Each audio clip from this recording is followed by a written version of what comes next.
Alunos e alunas, tudo bem com vocês? Sou o professor Ney Araújo, professor da Rede Pública de Ensino e professor do componente curricular Sociologia.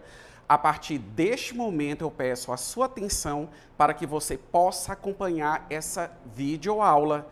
Videoaula esta que tem como objetivo contribuir com o seu aprendizado, principalmente para todos aqueles alunos e alunas que muito em breve irão se submeter ao Exame Nacional do Ensino Médio, que é o Enem, que irá possibilitar o seu acesso ao ensino superior nas instituições brasileiras. Então eu peço novamente a sua atenção e eu também solicito que você faça o uso do seu livro, que você acompanhe esta videoaula, mas utilizando o livro. Ah, professor, mas que livro é esse? Vou mostrar para vocês em tela a referência bibliográfica, que é este o material, o qual eu estarei utilizando após algumas breves considerações, trabalhando duas questões com vocês, que é o material, o livro didático, do sistema Farias de Brito, a prova Enem, volume Ciências Humanas e Sociais Aplicadas, o livro do primeiro ano do ensino médio, absolutamente imprescindível. Então vamos começar? O tema desta nossa videoaula é uma sequência de uma videoaula anterior, em que nós trabalhamos a relação entre sociedade e indivíduo. Vou fazer aqui um breve comentário no sentido de resgatar algumas informações que anteriormente foram trabalhadas. Na videoaula anterior, e que inclusive você pode estar acessando ela novamente em nossa plataforma, nós aprendemos o quê? Que a sociedade, ela determina as condições para cada indivíduo. É aquela ideia da anterioridade. Quando nós nascemos, e agora eu vou me reportar ao sociólogo Émile Durkheim, a sociedade já está pronta. Então isso acaba exigindo do homem enquanto ser social uma adaptação dele ao meio no qual ele se encontra. Só que nós sabemos que na vida em sociedade, nós temos as instituições sociais, nós temos toda essa organização institucional, mas não podemos desconsiderar a existência dos membros, das pessoas, dos indivíduos que somos nós, que convivemos uns com os outros. E as relações que nós vamos estabelecendo com as pessoas são as mais diversas possíveis. Então, há muita interação social. E essas interações sociais, elas acabam contribuindo no sentido de fazer com que a realidade na qual nós vivemos, ela vá se modificando com o passar do tempo. Então, prestem bem atenção.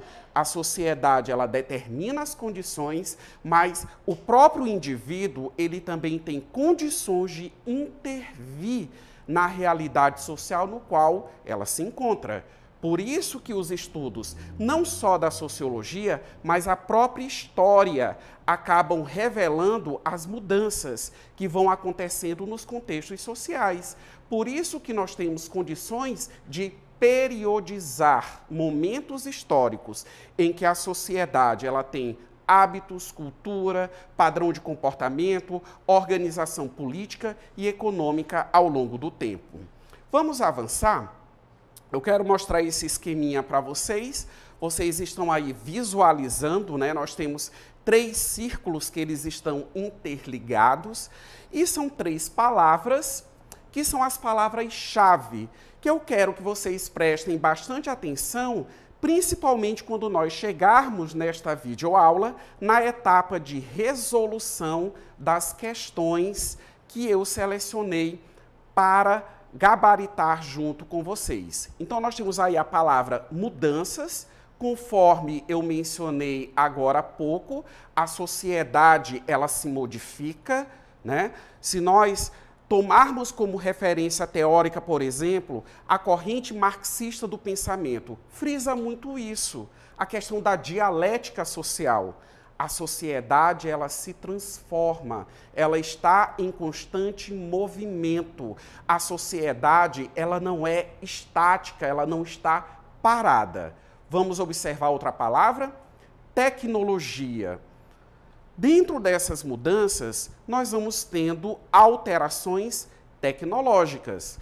Um bom exemplo, a Revolução Industrial. Foi uma revolução tecnológica que introduziu a máquina nas rotinas de trabalho, acabando por promover uma série de alterações produtivas. Ah, professor, mas foi só a Revolução Industrial? Não, não somente a Revolução Industrial.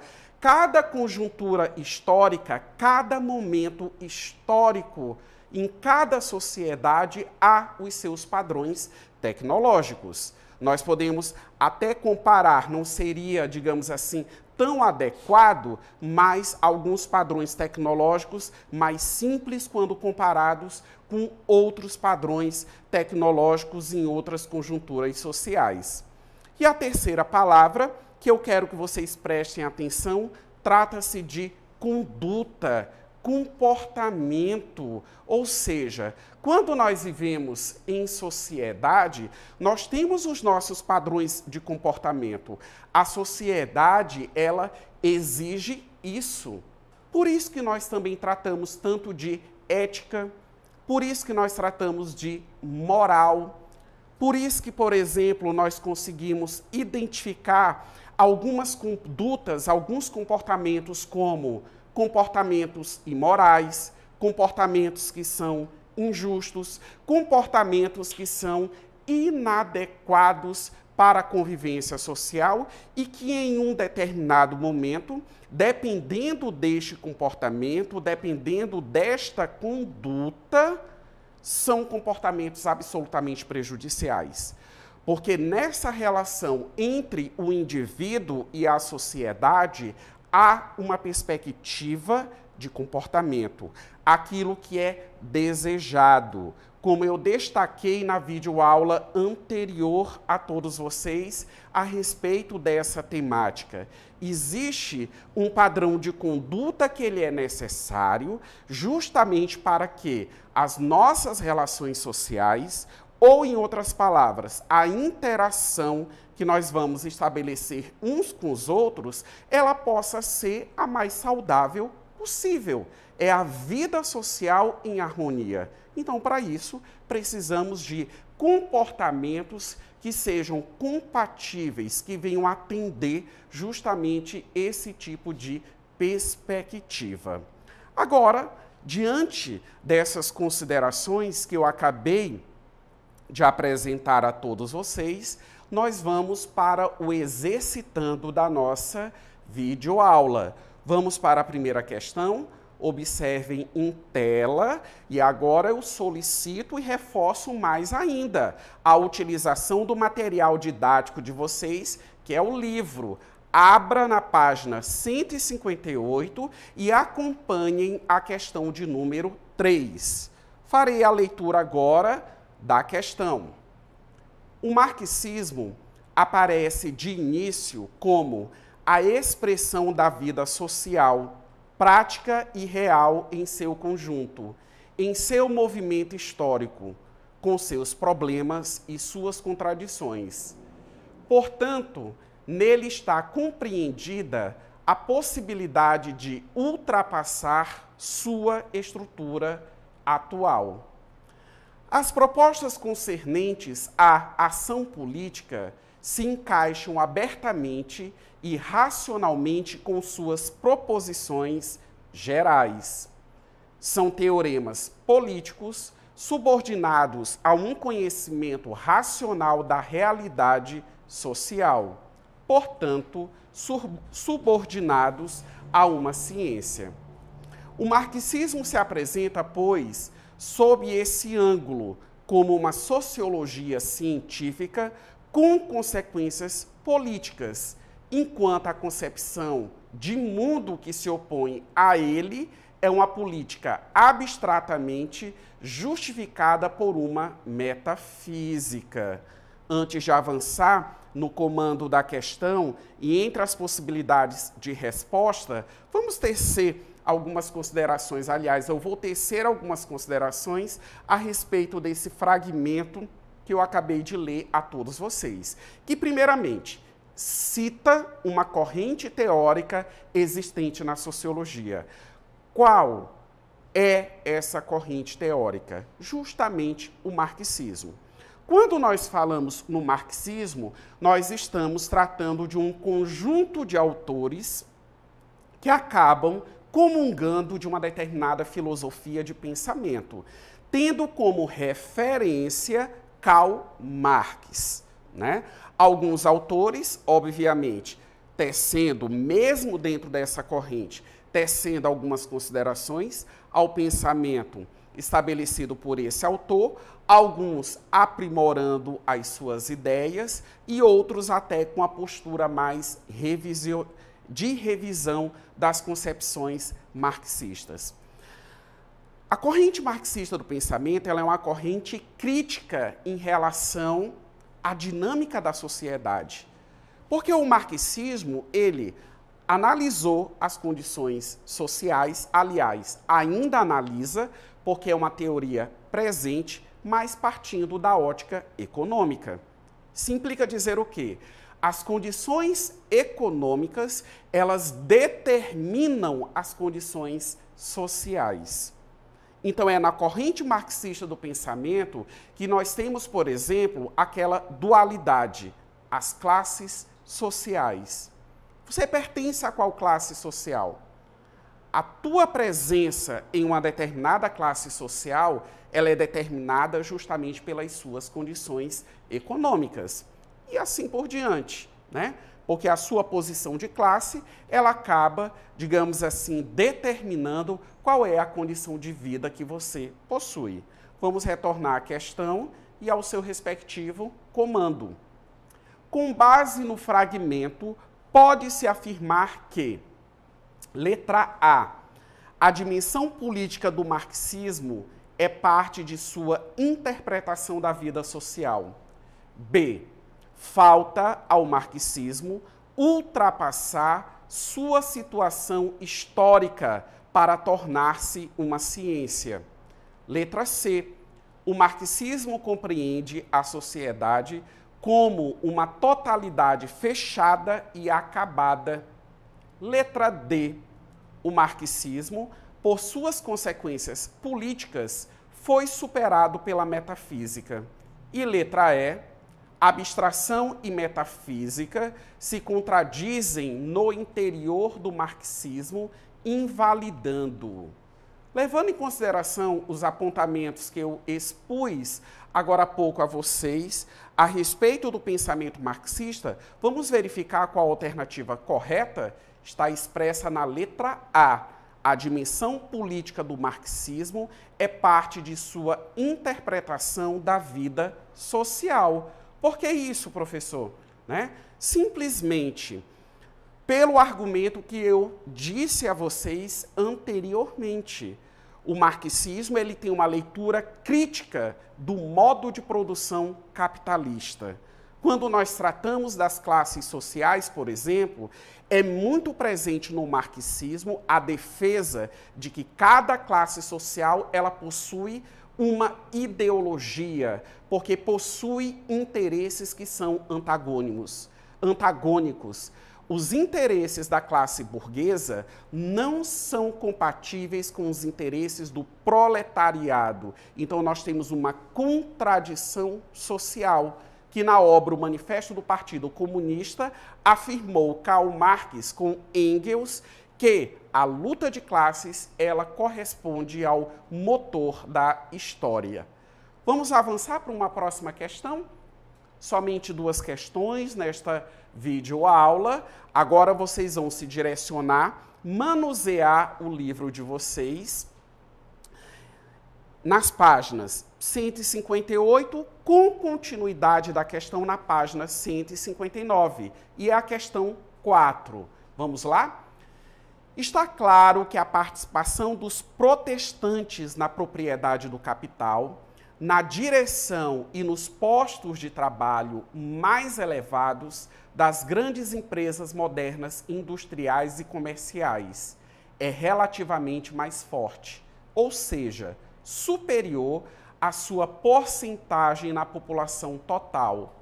E isso se deve, em parte, a razões históricas que remontam a um passado distante, em que a pertença a uma confissão religiosa não aparece como causa de fenômenos econômicos, mas antes, até certo ponto, como consequência deles. Fragmento extraído da obra A Ética Protestante, de Max Weber, um outro teórico clássico na sociologia. Prestem bem atenção. Vamos aqui, rapidinho, vou voltar bem rápido. Diz assim, a participação dos protestantes na propriedade do capital. Lembram que no início da videoaula eu mostrei umas palavras-chave para vocês? E uma dessas palavras-chave era qual? Conduta, comportamento. Porque você pode estar se perguntando, mas como que o protestante ele contribuiu com o desenvolvimento do capitalismo? Isso uma situação, não é uma generalização. Então, Max Weber, na obra Ética Protestante e o Espírito do Capitalismo, ele realizou justamente um estudo no sentido de analisar a conduta, o comportamento de protestantes da doutrina calvinista e como que isso acabou contribuindo com o capitalismo, com o desenvolvimento do capitalismo. Por quê? Porque no estudo por ele realizado, ele conseguiu apreender que essas pessoas eram as pessoas mais bem-sucedidas, tanto na condição de trabalhadores e principalmente na condição de empresários e grandes comerciantes que começaram, digamos assim, a emergir à época inicial do nosso atual modo de produção. Vamos retornar, vamos ao comando da questão e as respostas. A primeira versão da obra citada foi publicada pelo sociólogo alemão Max Weber entre 1904 e 1905. O trecho selecionado indica que, letra A, nos primórdios da sociologia, os temas religiosos aproximavam a disciplina da visão mística. Letra B, a obra de Weber conseguiu objetividade científica por estabelecer causas e consequências. Letra C, história, economia e religião eram as bases da sociologia até que esta se emancipou como ciência. Letra D, o autor vincula o sucesso econômico dos protestantes às razões históricas e sociais. E letra E, a sociologia emerge no momento em que a economia torna a religião obsoleta. Vamos visualizar qual a alternativa correta? Bastante atenção, está expressa na letra D. O autor vincula o sucesso econômico dos protestantes a razões históricas e sociais. Por isso que eu mencionei agora há pouco, não foi uma generalização do estudo, mas sim uma situação específica. Porque a teoria weberiana, ela simplesmente observa situações existentes na sociedade que, no caso, estão absolutamente fundamentadas na interação entre os membros de um determinado contexto social. Por isso que o objeto de estudo na teoria weberiana é a ação social, que pode ser definida como toda conduta humana dotada de significado.